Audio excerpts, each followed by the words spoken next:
एक उपन्यास पढ़ा था मैंने, किसी ने श्री कबीर जी के जीवन का बड़ा सुंदर चित्रण किया। कुछ बातें उसमें मुझे बहुत अच्छी लगी।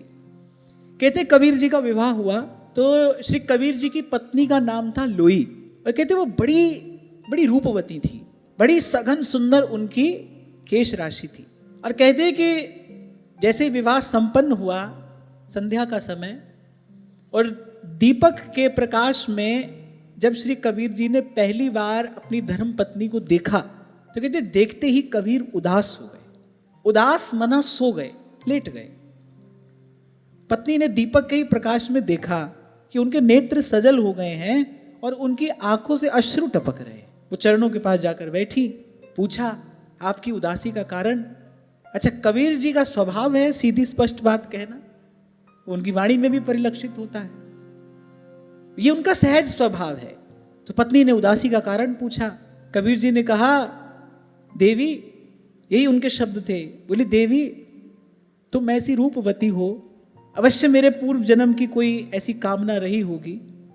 उदास इसलिए हूं कि आज कबीर राम की ओर चलता चलता और काम की ओर मुड़ गया।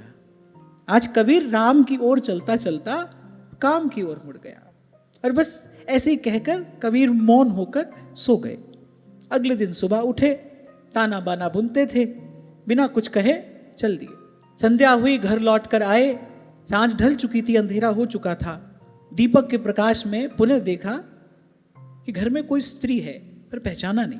थोड़ा और निकट जाकर देखा तो उस देवी ने अपने सब केश काट दिए थे, मैला कुचैला वस्त्र ओढ़ लिया और कहा कि मेरा बड़ा सौभाग्य है कि आप मुझे पति के रूप में प्राप्त हुए हैं।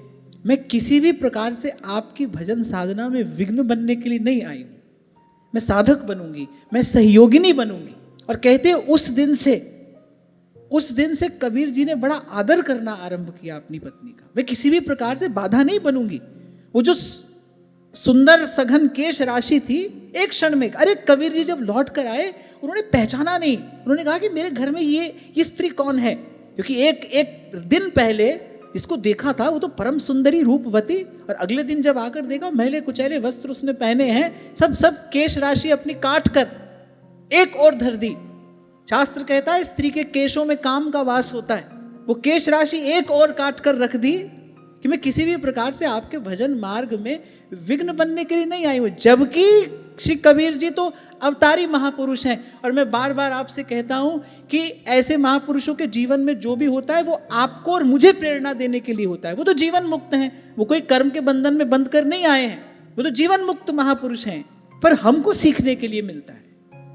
इसलिए मैंने कहा भाई, हमको अपने निकट कोई ऐसा व्यक्ति अगर मिला है ना, संबंधी के रूप में, सुहृद के रूप में, जो भगवान का भजन करने वाला है, जो हरि का भक्त है, भाई उसके मार्ग में बाधा तो कभी उपस्थित मत करना, उसके मार्ग में विक्षेप नहीं बनना। मैं फिर कह रहा हूं, अनंत अनंत जन्मों तक नरक जाना पड़ेगा। और सबसे बड़ी हानि क्या है, जीव सदा सदा के लिए भगवान से विमुख हो जाता है, भगवान से दूर हो जाता है। अरे अपने किए से सदा सदा से इसी प्रपंच में आकर गिर तो रहे। गुरु की महिमा क्या है? गुरु की महिमा यही तो है कि हरि सो धन हृदय दियो, तो कह रहे छुड़ा दियो संसार बड़े हरि के जना। क्यों हरि से भी बड़े हरि के जन हैं? यानी क्योंकि संसार छुड़ाया है, यही उनकी महत्ता है, यही उनका गौरव है, यही उनका गुरुत्व है।